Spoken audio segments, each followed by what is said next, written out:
पहले और दूसरे भाग में हमने देखा कि भगवान ने दुनिया और उसमें मौजूद सभी चीज़ों को बनाया, जिसमें पहले इंसान आदम और हव्वा भी शामिल थे।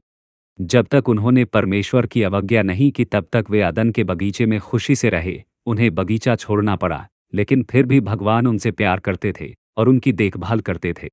आज हम देखेंगे तीसरा भाग, कैन और हाबिल। तो चलिए शुरू करते हैं कहानी। आदम और हव्वा के ईडन गार्डन छोड़ने के बाद उन्होंने एक नया जीवन शुरू किया। उनके कैन और हाबिल नाम के दो बेटे थे। कैन बड़ा भाई था और हाबिल छोटा था। कैन एक किसान के रूप में काम करता था, फसलें उगाता था, जबकि हाबिल एक चरवाहा था और भेड़ों की देखभाल करता था। एक दिन कैन और हाबिल ने अपना धन्यवाद दिखाने के लिए भगवान को प्रसाद देने का फैसला किया। कैन अपने खेत से कुछ फल और सब्जियां लाया और हाबिल अपने झुंड से सबसे अच्छा मेमना लाया। परमेश्वर ने हाबिल और उसकी भेंट पर कृपा दृष्टि रखी, क्योंकि हाबिल ने अच्छे हृदय से अपना सर्वश्रेष्ठ दिया। परंतु परमेश्वर ने कैन और उसकी भेंट पर कृपा दृष्टि नहीं की, क्योंकि कैन ने अपना सर्वश्रेष्ठ नहीं दिया।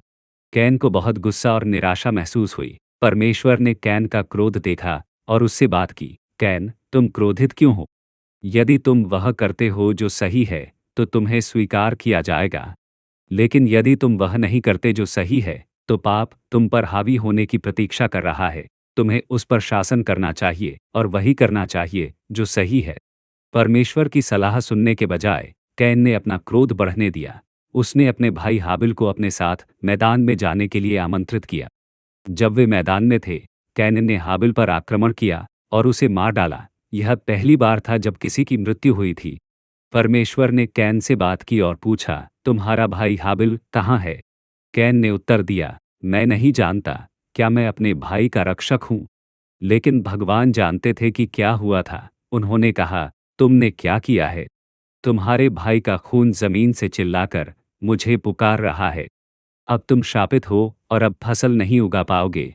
तुम बेचैन और अकेले पृथ्वी पर भटकोगे। कैन बहुत डर गया। उसने कहा, मेरी सज़ा मेरी सहन शक्ति से कहीं अधिक है। जो कोई मुझे ढूंढेगा वह मुझे मार डालेगा। परंतु परमेश्वर अपने क्रोध में भी दयालु थे। उन्होंने कैन की सुरक्षा के लिए उस पर एक विशेष चिन्ह लगाया। उन्होंने कैन से कहा, जो कोई तुम्हें हानि पहुंचाएगा उसे और भी अधिक दुख सहना पड़ेगा। इसलिए कैन चला गया और परदेशी बनकर रहने लगा। कैन और हाबिल की कहानी हमें ईश्वर को अपना सर्वश्रेष्ठ देने और अपनी भावनाओं को नियंत्रित करने का महत्व सिखाती है। यह हमें दिखाता है कि यदि हम क्रोध और ईर्ष्या पर नियंत्रण नहीं रखते हैं, तो वे भयानक कृत्यों का कारण बन सकते हैं। ईश्वर